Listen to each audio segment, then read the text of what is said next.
Praise God. Now this time I'll talk about hope. Now I'll start by giving you the meaning of the word hope. Hope, the desire for a positive outcome. You as a Christian, you must have a positive desire. You must have hope in your life. And when we talk about hope, tunasema ya kwamba the desire for a positive outcome combined with the belief or expectation that it is possible. So you as a Christian, you must have a positive desire. A positive desire as a Christian. Now, I'll read a verse, Psalm chapter 31 verse 24. The Bible says, "Be strong, be courageous, all you that hope in the Lord." Now, if you are there and your hope is to the Lord, you must be a strong person. Because as a Christian, there is things that you will face, some of the circumstances ambazo zinahitaji uwe mtu mjasiri, mtu ambaye ya kwamba haogopi. Maanake ya kwamba kuna watu watakuja wakutishe, wengine wanaweza kuja wakuambie muache huyo Mungu ama ufe ama tukuue ama nini. But if you are a person who has hope in the Lord, lazima uwe mjasiri. Why? Because unajua hata kama huyo Mungu hajatenda leo, kesho atatenda.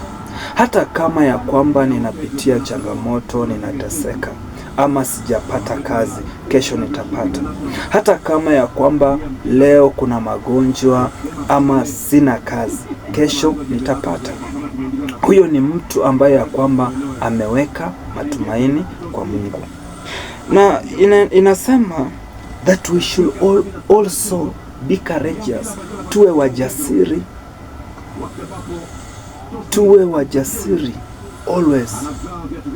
Ya kwamba hata kama mawimbi yatakuja, ama hata kama tutakutana na mawimbi yapi, giants nini, we will be courageous.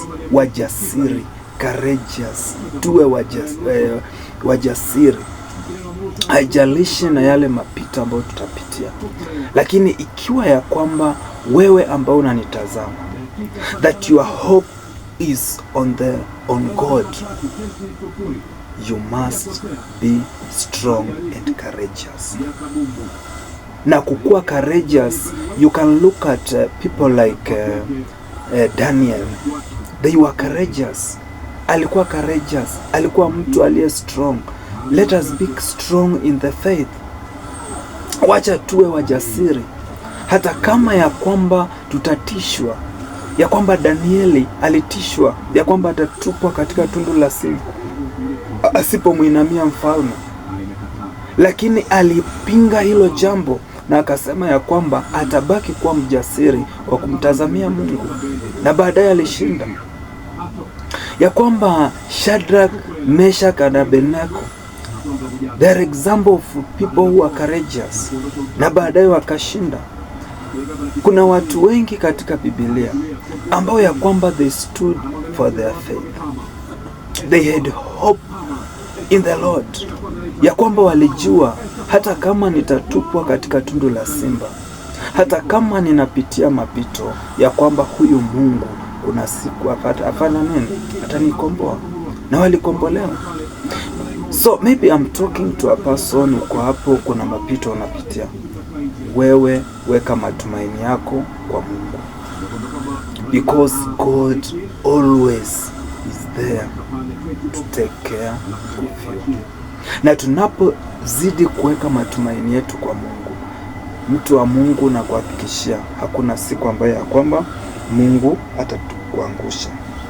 Na tutende vile ambavyo maandiko imesema ya kwamba tuwe strong and courageous. Wale wote ambao wako na matumaini kwa Mungu. May God bless you. May God